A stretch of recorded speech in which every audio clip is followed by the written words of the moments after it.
મેં તમને કહ્યું હતું ને કે કોઈકે કંઈક કાવતરું કર્યું હશે. એમને કોઈ ગિફ્ટ ના આપે. આજે વુમન્સ ડે ના દિવસે એક સ્ત્રી બીજી સ્ત્રી સાથે કેમ ખોટું કરી રહી હશે? હા, કહેવાય છે ને કે સ્ત્રી સ્ત્રીની દુશ્મન હોય છે અને સ્ત્રી પર જન્મથી જ નિયમો લાદવામાં આવે છે કે આવી રીતે બેસવાનું, આવી રીતે ઊભા થવાનું, આવી રીતે જીવવાનું, આવી રીતે જ હસવાનું. પિતૃસત્તા સમાજના રિવાજો. અરે પુરુષો તો એવું જ સમજે છે કે સ્ત્રીની બુદ્ધિ તો એની પગની પાનીએ જ હોય છે. અરે એક સ્ત્રી જ સ્ત્રીની દુશ્મન છે. એક સ્ત્રી સ્ત્રીના પગ ખેંચે છે, એની વિરુદ્ધ ષડયંત્ર રચે અને એને નીચે પાડે. કેટ કેટલા મોરચે એકલા હાથે લડવાનું સમજાતું જ નથી. આ બધા જ માટે જવાબદાર કોણ? લજ્જા આંટી, મીરા આંટી, તમને લોકોને જે પ્રશ્નો થાય છે એવા જ પ્રશ્નો બીજા અનેક લોકોને થતા હશે. તો આજે આપણે એ બધા પ્રશ્નોના જવાબ શોધીએ તો? આપણે કેવી રીતે શોધીશું? કેવી રીતે જવાબ શોધીશું? એના માટે 1 કલાક પછી ગાર્ડનમાં મળો. મેં કહ્યું હતું ને કે સરપ્રાઈઝ છે, તો એ પણ ત્યાં જ મળશે.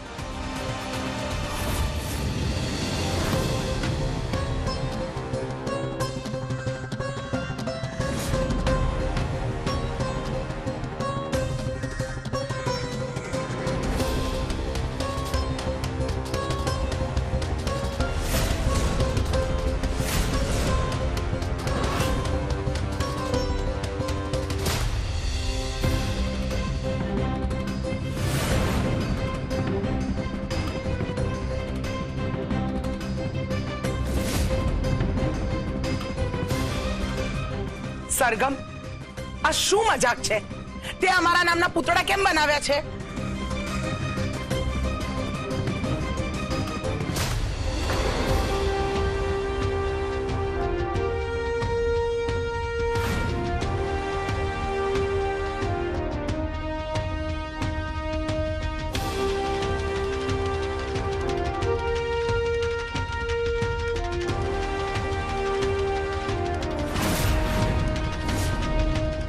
સરગમ, આ શું કરી રહી છે તું? સરગમ, તું સાબિત શું કરવા માંગે છે? અમે બધા શું તને રાવણ દેખાઈએ છે કે અમારા પૂતળાને સળગાવી રહી છે? અમારા નામના પૂતળા સળગાવી અને તું અમને બતાવવા લઈને આવી છે? સરગમ, અમારા જ અસ્તિત્વને અમારી સામે પાડીને તું વુમન્સ ડે ઉજવી રહી છે? ના, વિમેન્સ ડે ના દિવસે હું તમને કે તમારી અંદર રહેલા અસ્તિત્વને નથી બાળી રહી, પણ તમારી અંદર રહેલી નબળાઈને એને બાળી રહી છું, એને સળગાવી રહી છું. નબળાઈ એટલે હું કઈ સમજી નહીં. આજે તમને અને મીરા આંટીને આપણા સ્ત્રી તત્વ ઉપર અમુક પ્રશ્નો થયા ને, આ એનો જ જવાબ છે. એટલે શું સ્ત્રી નબળી છે? ના, બિલકુલ નહીં. સ્ત્રી નબળી બિલકુલ નથી. સ્ત્રી તો શક્તિનો અવતાર છે, જન્મદાત્રી છે, પાલનહાર છે, પણ અંતે તો માણસ જ છે ને. અને માણસ માત્રમાં કોઈને કોઈ નબળાઈ તો રહેલી જ હોય છે. આજે તમને પ્રશ્ન થયો ને કે શું સ્ત્રી સ્ત્રીની દુશ્મન છે, તો હકીકતમાં શું આપણે જ આપણા દુશ્મન નથી? એટલે એમ કે આજે આપણે પ્રણ લેવો જોઈએ કે આપણી અંદર રહેલી નબળાઈને આપણે સળગાવી દઈશું અને એને શક્તિમાં પરિવર્તિત કરીશું. જો જેમ કે તમારી નબળાઈ એ તમારી લાલચ છે. હવે આજનો જ આપણે લાઈવ દાખલો જોઈ લઈએ ને. આજે તમને અજાણ્યા માણસ પાસેથી ગિફ્ટ આવી, તો એ ગિફ્ટ કોણે મોકલી છે, એ ગિફ્ટને એક્સેપ્ટ કરવી જોઈએ કે ના કરવી જોઈએ, એ ગિફ્ટ મોકલવા પાછળનો હેતુ શું છે, એ કંઈ જ વિચાર્યા વગર તમે ગિફ્ટને રાખી લીધું અને એનું પરિણામ જોયું ને તમે. એ તમારી સાથે આવું કરી શક્યા કારણ કે તમે તમારી નબળાઈથી હારી ગયા. તમારો સ્વભાવ બહુ સારો છે, તમે શાંત છો, સુશીલ છો, પણ જ્યાં જરૂર હોય છે ત્યાં તમે તમારા માટે સ્ટેન્ડ નથી લેતા. એટલે કે તમે આપણે બધા જ મોટી બાની બહુ જ રિસ્પેક્ટ કરીએ છીએ, પણ જ્યારે મોટી બા ખોટા હોય ને તો એમને કહેતા પણ આપણે સંકોચ ના રાખવો જોઈએ. અને આ હું કઈ મોટી બાની વાત નથી કરી રહી, પણ જ્યારે આપણે ખોટા હોઈએ તો નમતા ના ડરવું જોઈએ અને જ્યારે સાચા હોય તો લડતા ના ડરવું જોઈએ.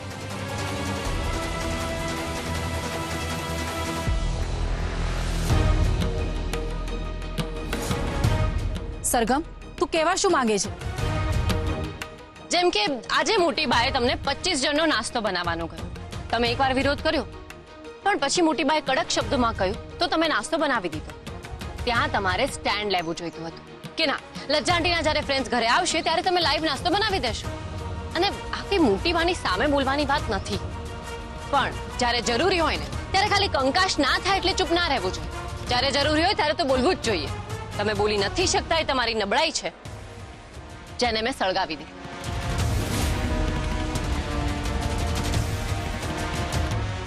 અને મોટી બા,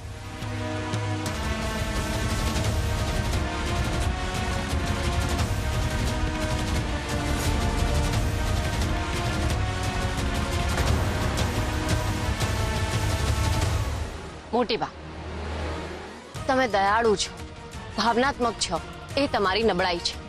પણ ભાવુક હોવું, દયાળુ હોવું એ તો ગુણ કહેવાય ને, અને નબળાઈ કેવી રીતે કહેવાય? જો હું તમને દવાની ભાષામાં સમજાવું. જો દવા એક નિશ્ચિત ડોઝ તરીકે લેવામાં આવે ને તો એ દવા તરીકે અસર કરે છે, પણ જ્યારે એનું પ્રમાણ વધી જાય તો એ ઝેર બની જાય છે. એટલે કે અતિ સર્વત્ર વર્જ્ય. લાગણી ત્યાં સુધી જ સારી છે જ્યાં સુધી લાગણી આપણને દુઃખ નથી પહોંચાડતી. કોઈ તમને ગમે ત્યારે છેતરી જાય તો એને નબળાઈ જ કહેવાય ને. મેં ગામડે તપાસ કરાવી, ભીમભાઈના ત્યાં કોઈ જ પ્રસંગ નથી, પણ એમની ભાવનાત્મક વાતો સાંભળીને તમે પીગળી ગયા. અરે આ કરુણાવાળા સ્વભાવને કારણે કોઈ પણ લોકો સ્ત્રીઓને ગમે ત્યારે છેતરીને જતા રહે છે. એ ભીમભાઈએ તમારી પાસેથી પૈસા લઈને એમના છોકરાને મુંબઈ ફરવા મોકલ્યો છે. અમારા નામના પૂતળા તો તે બાળી નાખ્યા, પણ તને શું લાગે છે કે તારામાં કોઈ જ ખામી નથી?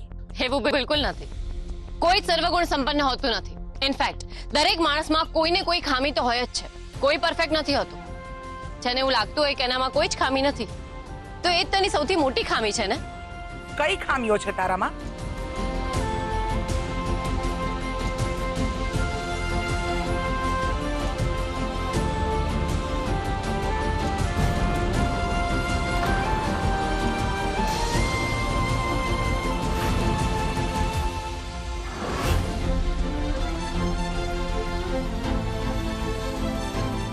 મારામાં એ ખામી છે કે હું બધાનો વિચારું છું, બધા માટે વિચારું છું, અને અનંતકાળ સુધી વિચારી શકું છું, પણ હું એને અમલમાં નથી મૂકી શકતી.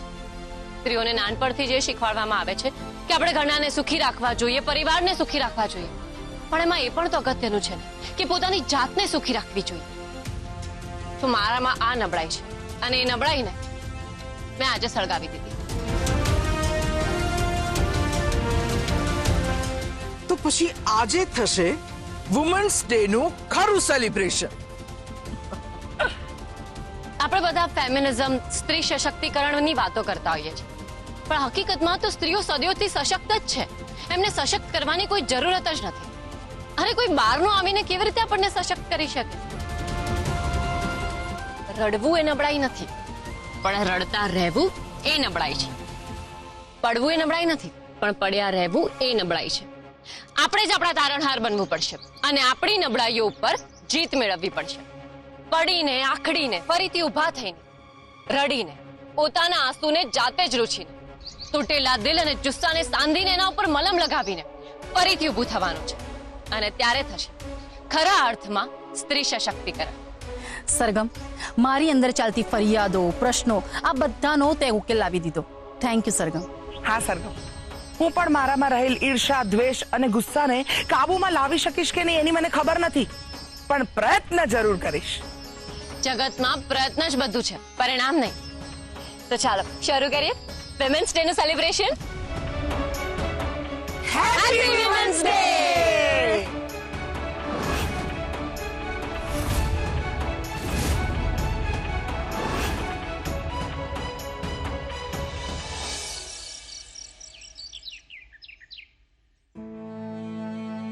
અને લે ચા પી લે. પી લે, નહીં તો ઠંડી થઈ જશે.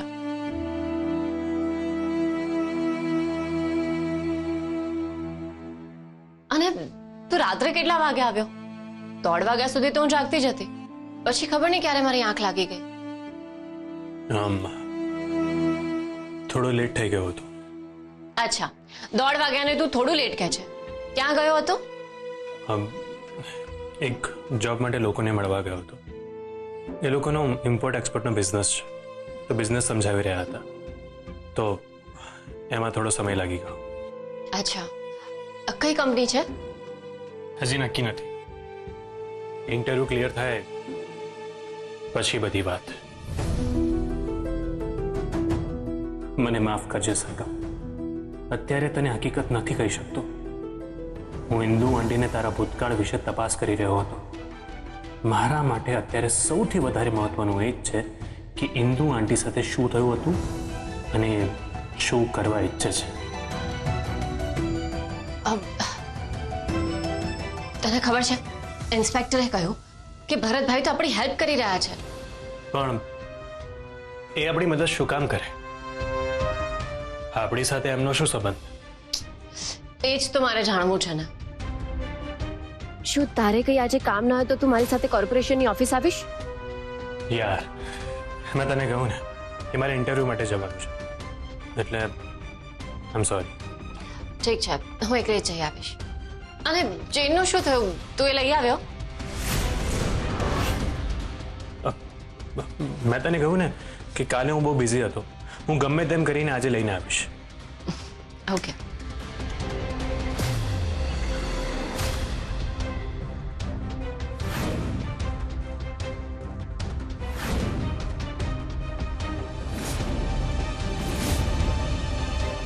આમાં તો હિન્દુ આંટીનો ચહેરો સ્પષ્ટ દેખાઈ રહ્યો છે, પણ આમની સાથે આ બીજું વ્યક્તિ કોણ હશે? શું એ સરગમના પપ્પા તો નહીં હોય?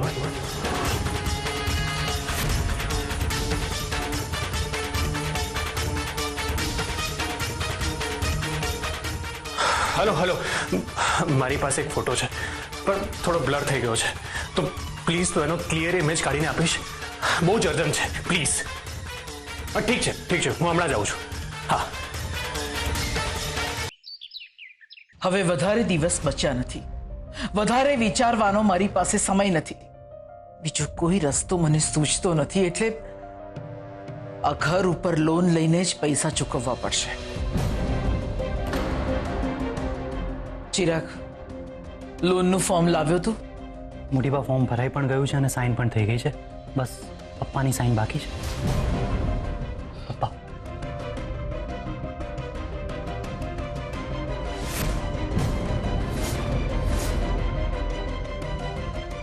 મોટી બા, આ બે જણના નામ પર લોન?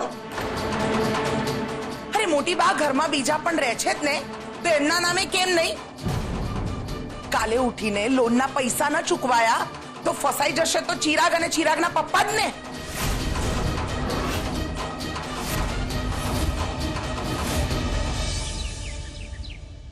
હું કોઈ ભરતભાઈને નથી ઓળખતો. અરે એ દિવસે અહીંયા તમારી બાજુમાં જ ઊભા હતા. મને લાગે છે કે અહીંયા જોબ કરે છે. મેડમ, અહીંયા ઓફિસમાં કેટલા લોકો આટા મારતા હોય છે, તો એ બધા જ લોકો અહીંયા જોબ કરે છે એવું જરૂરી તો ના હોય ને. ને બધા લોકો પર છે ને મારું પણ ધ્યાન ના હોય. મારે પણ કઈ કામ હોય કે ના હોય? અરે જો, મને પાક્કી ખબર છે કે એ વખતે અહીંયા ઊભા રહીને કોઈ ફાઇલ ચેક કરી રહ્યા હતા. હવે જે અહીંયા જોબ ના કરતું હોય એ આ રીતે ગવર્મેન્ટની ફાઇલ ઉઠાવીને ચેક તો ના કરી શકે ને.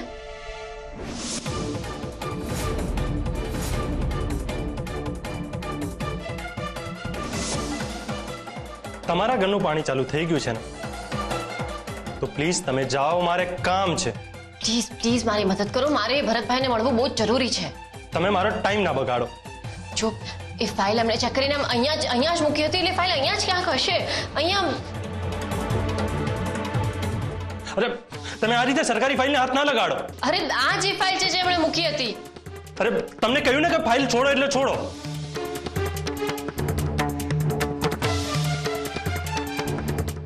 સર, આ પીળો કલર, આ તો એ જ કલર છે જે મેં ભરતભાઈને વેચ્યો હતો. અરે મેડમ, ધૂળીટી હમણાં ગઈ છે તો કોઈક ઓફિસરના રંગવાળા હાથ આ ફાઇલને અડી ગયા છે, એટલે રંગ લાગી ગયો છે. તમે પ્લીઝ આ છોડો બધું અને તમે અહીંથી જાઓ, મારે ઘણા બધા કામ છે. સર, પણ આ ફાઇલ મારે. મેડમ, તમે અત્યારે ને અત્યારે અહીંથી જાઓ, બસ.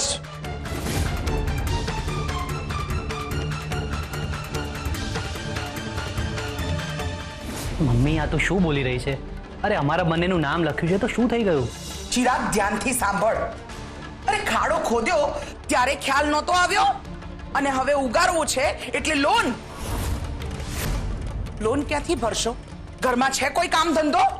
લજ્જા વહુ, હું ચિરાગ અને પોખરાજને ફસાવવા માટે આ નથી કરતી. બંનેનું બેંક સ્ટેટમેન્ટ ક્લીન છે. એટલા માટે આ લોકોનું નામ રાખ્યું છે મેં. તમે જરા વિચાર તો કરો લચ્છાવો, આટલું જૂનું મકાન છે એને આવી થોડી રકમ માટે હું જવા દેતી હોઈશ? અરે કંઈક રસ્તો શોધી કાઢીશું આપણે. મોટી બા, લોનની ના નથી, પણ લજ્જાની વાત ખોટી નથી. આપણે એક કામ કરી શકીએ, એક મોટી રકમની લોન લઈએ અને એમાંથી ભીમભાઈને ચૂકવાના રૂપિયા આપી દઈએ અને બાકીની રકમથી આપણે બિઝનેસ કરીશું એટલે નવી આવક શરૂ થઈ જશે. બિઝનેસ નહીં પુખરાજ, બિઝનેસમાં જોખમ છે. મોટી બા, મારી પાસે એક ક્લાયન્ટ છે જે આફ્રિકાથી માટી લઈ આવે છે. એમાં 5% સોનું હોય છે અને આપણને માટી કિલોના ભાવથી આપશે. આપણે માટીમાંથી સોનું કાઢીશું અને વેચીશું. અરે વાહ, આ આઈડિયા તો સારો છે. જો આવું થઈ જાય ને તો ઘીના ઠામમાં ઘી પડે. પુખરાજ, કઈ ગેરકાયદેસર નથી ને આમાં? તપાસ કરી છે ને પૂરી રીતે? મોટી બા, આ વખતે થોડી ભૂલ કરીશું. બધી તપાસ કર્યા પછી જ કામ શરૂ કરીશું. હું ઝવેરી પરિવારની ઇજ્જત પર ધૂળ નહીં પડવા દઉં.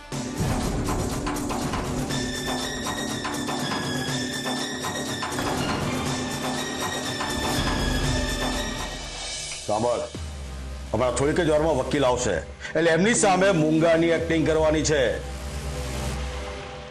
બોલ, તને જવાબ લખી આપ્યા હતા એ તે ક્યાં રાખ્યા છે?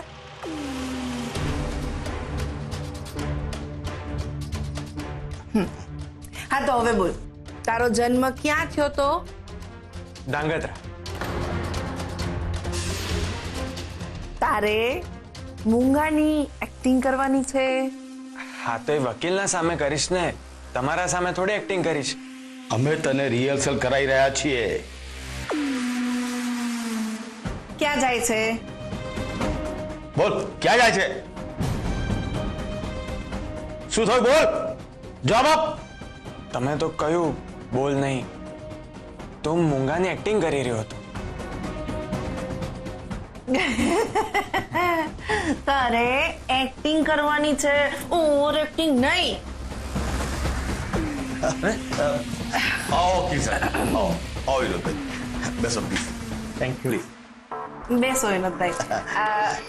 આ મારો દીકરો પપ્પુ. નમસ્તે કર બેટા. નમસ્તે. તો બોલો બેટા, તમને કેવી રીતે ખબર પડી આ તમારી મમ્મી છે?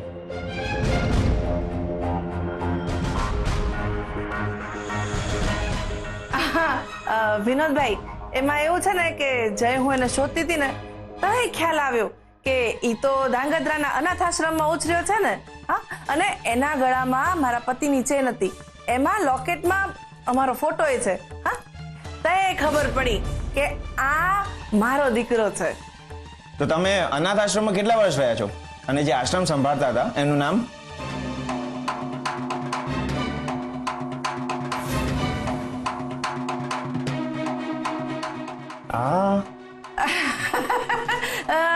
બિચારાની નાનપણમાં વાચા જતી રહી હતી ને. હા, એટલે કઈ બોલી ન થકતો ને, મૂંગો છે એટલે અંધાઈ જવાબ એને લખીને રાખ્યા છે. હા, જુઓ, કોઈ પણ ગોટાળો હશે અને મેજિસ્ટ્રેટને શંકા ગઈ તો તમારી પ્રોપર્ટી વેચાણનું કામ રોકાઈ જશે. એ વસ્તુનું ખાસ ધ્યાન રાખજો. જો વકીલ સાહેબ, અમારે અત્યારે જમીન નીચે ખૂબ જ જરૂરી છે. જેટલું વહેલું આ બધું સેટલ થાય તો વધારે સારું. સારું, પ્રોસિજરનું કામ શરૂ કરું છું અને આમાં આની સાઇન લઈ લઉં છું.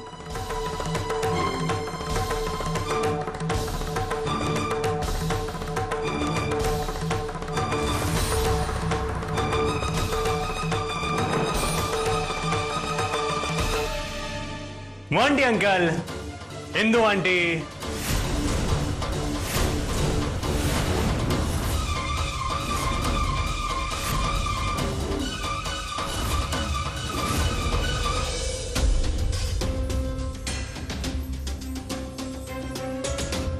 હું શું કરું હવે? ભરતભાઈને ક્યાં ને કેવી રીતે શોધું કઈ જ ખબર નથી પડી રહી.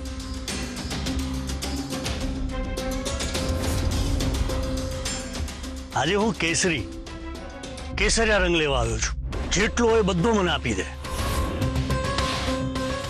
ખુશ રહેજે બેટા.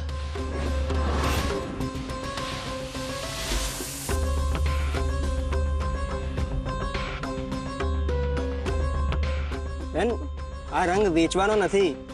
પણ આ થેલો અહીંયા તમારી પાસે ક્યાંથી આવ્યો? ઓફિસના કોઈ મોટા સાહેબ હતા, એ એમની દીકરી માટે આ રંગ લઈ આવ્યા હતા. તો એ સર ક્યાં છે? મારે એમને મળવું છે. એ ક્યાં છે એ તો મને નથી ખબર, પણ એ માણસ મોટા છે એટલું ખબર છે. પણ એ આ થેલો અહીંયા મૂકીને ક્યાં જતા રહ્યા? એમણે કહ્યું કે મારું ઘર અહીંયા પાછળની ગલીમાં જ છે, તો આ અત્યારે હું અહીંયા રાખું છું, થોડી વાર પછી લઈ જઈશ, એવું કહીને નીકળી ગયા. કઈ ગલી છે? કયું મકાન? ગલી તો આ વાળી ગલી એમણે કહી, પણ મકાન કયું છે એ મને ખબર નથી. ઓકે.